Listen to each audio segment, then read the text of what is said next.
to speak to us and share with us what our Alumni Association plan to celebrate 75 years.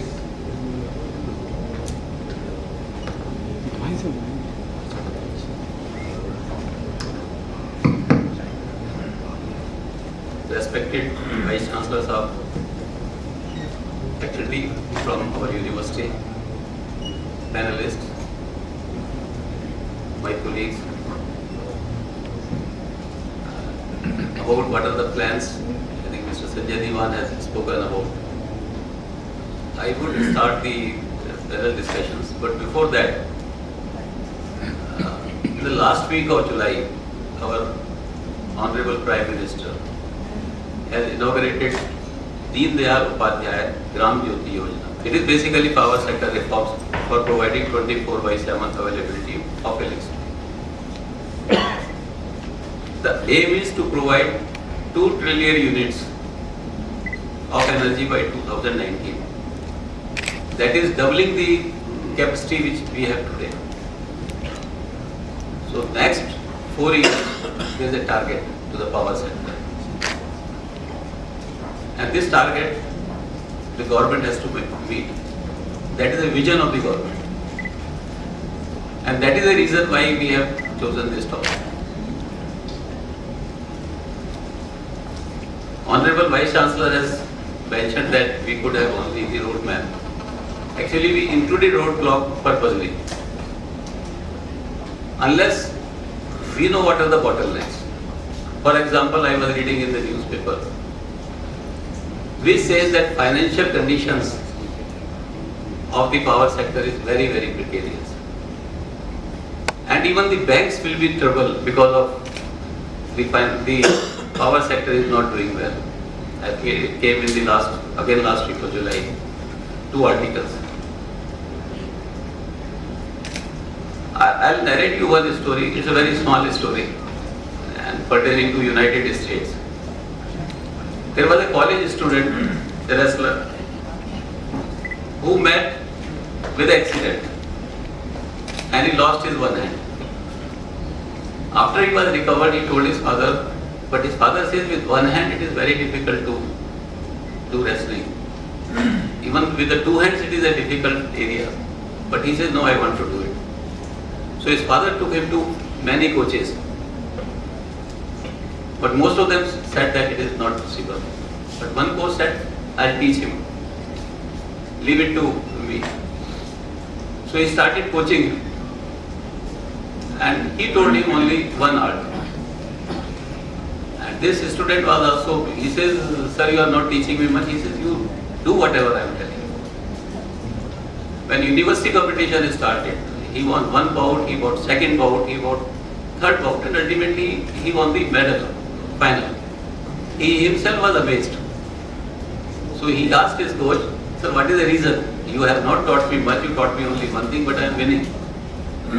He says, I taught you one art, and if you apply that particular art to opponent, the only block of that is that he has to catch your second hand, and you don't have a second hand. So your incapacity has become a potential for you. And I made you expert in that art. Because if you do that, you will win. So unless we know our limitations, whatever roadmap we have, we can get to be trouble. And that was the reason, sir, that we thought that we should put the roadblocks also. For example, coal allocation problem which is going on in the country is hitting the power sector. So there may be other issues also, but without going into that, because I am not expert of power sector, we have experts, panelists here today. 2 of them are already here and 2 are stuck up because of rain god and the traffic congestion. I'll first request Mr. Dinesh Vij, CEO Green Energy Limited, to initiate the discussion. Thank you. Thank you very much.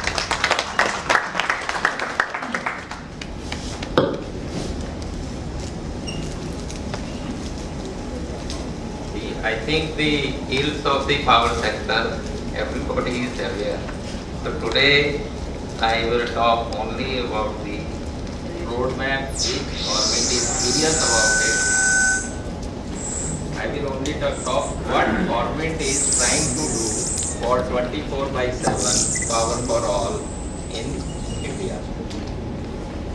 So as a joint, the government of India is taking joint initiative with all the state governments or all the states and union territories to prepare a clear-cut roadmap, which is they are preparing a document called Power for All, 24/7 Power for All for each state and union territory of India. So already two documents have been prepared, like for Andhra Pradesh and Rajasthan. They were prepared in association with KPMG and CA. CA is the overall supervising, and as PFC, because we are an arm of Ministry of Power, we have been mandated to appoint consultants for all the other states and union territories. We have appointed 3 consultants, which are CRISIL, Macon, and Deloitte. So each one of them has been given 12 states oblique utilities, like 12 to Macon, 12 to Deloitte, and 12 to CRISIL. So these consultants have already been appointed and studies are underway.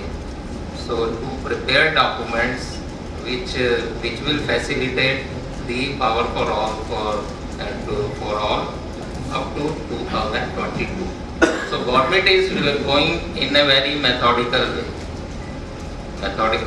So already even today documents for this Telangana and Goa, they are already prepared by the consultants, and other 4-5 states documents are at a very advanced stage.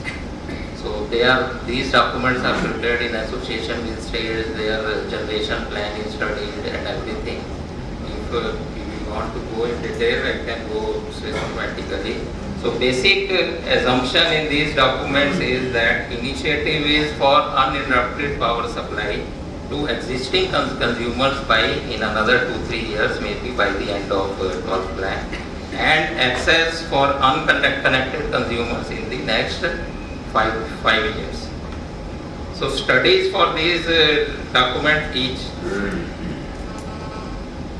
studies are being monitored at PMO level and at secretary level. So today also 2 documents are going to be signed with all the state documents. These documents are signed at the with the Chief Secretary of the state and Secretary Power of Government of India, or Chief Minister of the state and Minister of Power of the Government of India.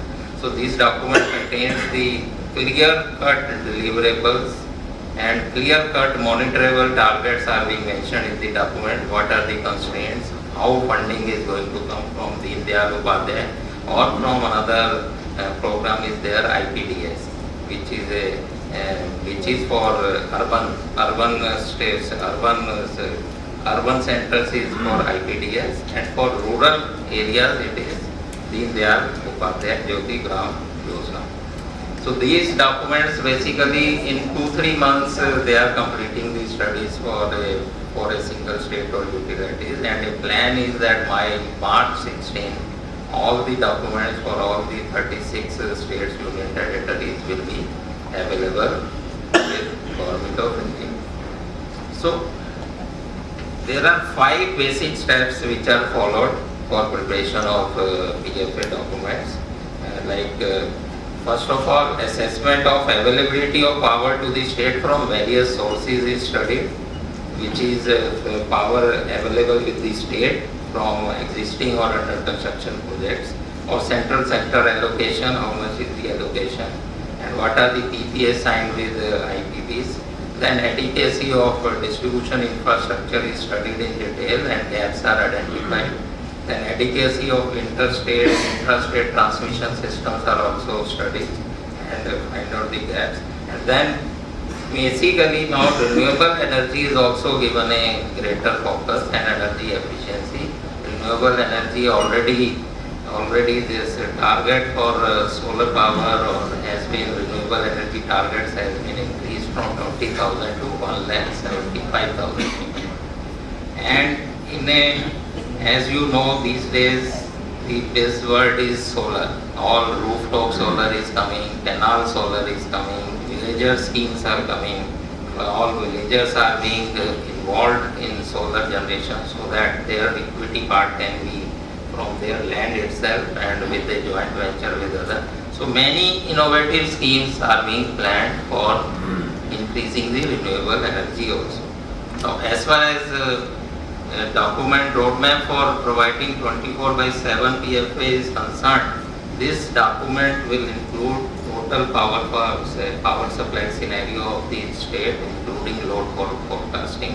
It will have generation plan, transmission plan, distribution plan, renewable energy plan, energy efficiency measures, by that how much energy can be saved, financial position of power utilities, and as I said, time-bound deliverables and other initiatives, including capacity building requirements also.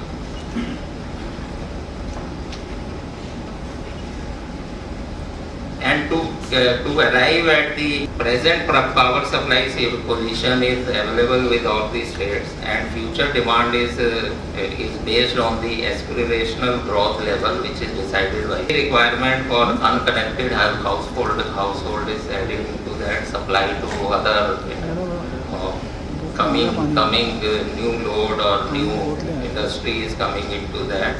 And aspirational growth, as we see that per capita consumption has also increased now from 900 kilowatt hour per annum to about 1000. So aspirational growth is based on the, for that state, what are how the aspiration is projected from the past record. Then as we see generation, what are the existing generations, power procurement cost, etc. Is calculated, and what are the fuel constraints, how fuel will come, how much import is required to meet this shortfall, and about solar, wind, etc. What are the plans, or what are the capacities or potential of that state. So all that is taken into consideration. So what I mean to say is the power for all documents is being prepared in a very methodical way, and government is serious about supply position as well as the position of the financial position of the DISCOMs, which is in a very poor state.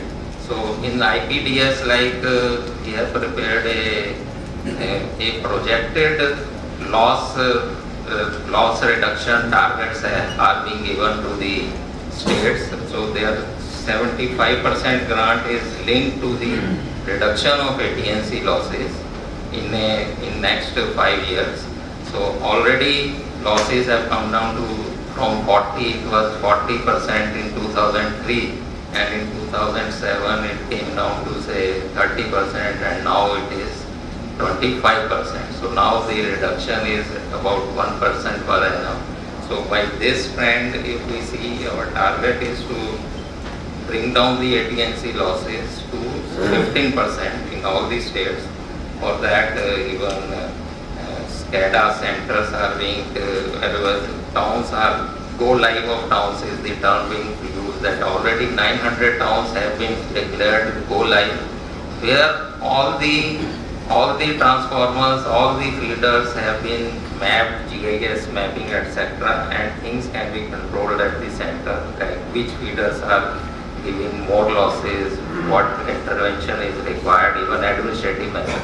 Through administrative measures itself, after the towns are declared go live, through administrative measures itself, the AT&C losses is being brought down. So government is quite serious in that, and like about 1 lakh crore of grant is being offered under IPDS, and they are Jyoti Gram Yojana. One is for rural areas, and the IPDS is for urban areas.